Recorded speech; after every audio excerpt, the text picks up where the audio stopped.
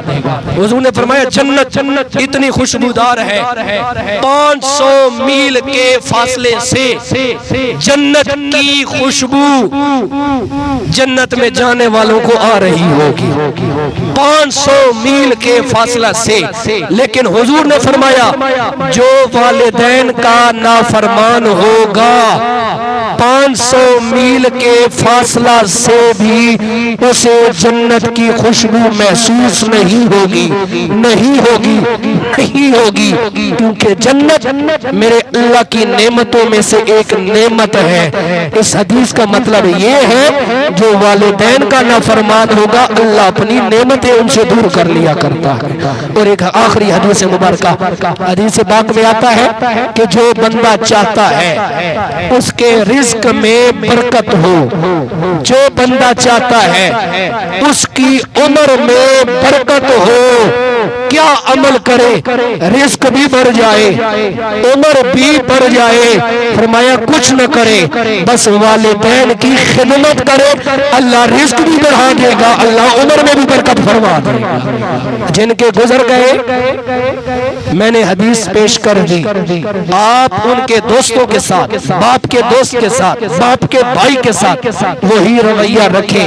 یہ ان کے لیے جن کے گزر گئے ہیں، اور جن کے موجود ہیں آج بھی وقت ہے، آپ خدمت کر لیں، ان کی خدمت کر کے جنت کو کما لیں، ان کی خدمت کر کے جنت کو بنا لیں۔ حضور سے پوچھا گیا والدین کیا ہے؟ فرمایا ہما جنتوں کا و ناروں کا، تمہاری دوزخ بھی ماں باپ ہے، تمہاری جنت بھی ماں باپ ہے۔ یا رسول اللہ دوزخ بھی ماں باپ ہے، جنت بھی ماں باپ ہے؟ فرمایا ہاں، اگر نافرمانی کرتے رہے، باپ کے سامنے بدتمیزی کرتے رہے، اگر تیرا کندھا باپ کے کندھے کے برابر آ گیا تو زبان درازی کرتا ہے، فرمایا اس کی وجہ سے دوزخ میں جائے گا۔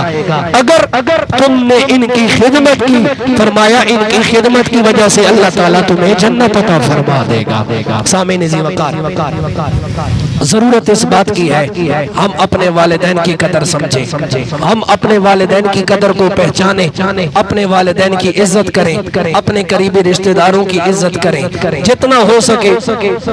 کمی ہر انسان میں ہے، اگر کوئی رشتہ دار غلطی کر بھی بیٹھے اسے معاف کر دیا جائے، اگر کبھی آپ سے غلطی ہو جائے ان سے جا کر معافی مانگ لیں، بعد میں جنازوں پہ آ کے رونے کا کوئی فائدہ نہیں، بعد میں چارپائی کے پاؤں پکڑ کے رونے کا کوئی فائدہ نہیں، معافیاں مانگنے کا کوئی فائدہ نہیں۔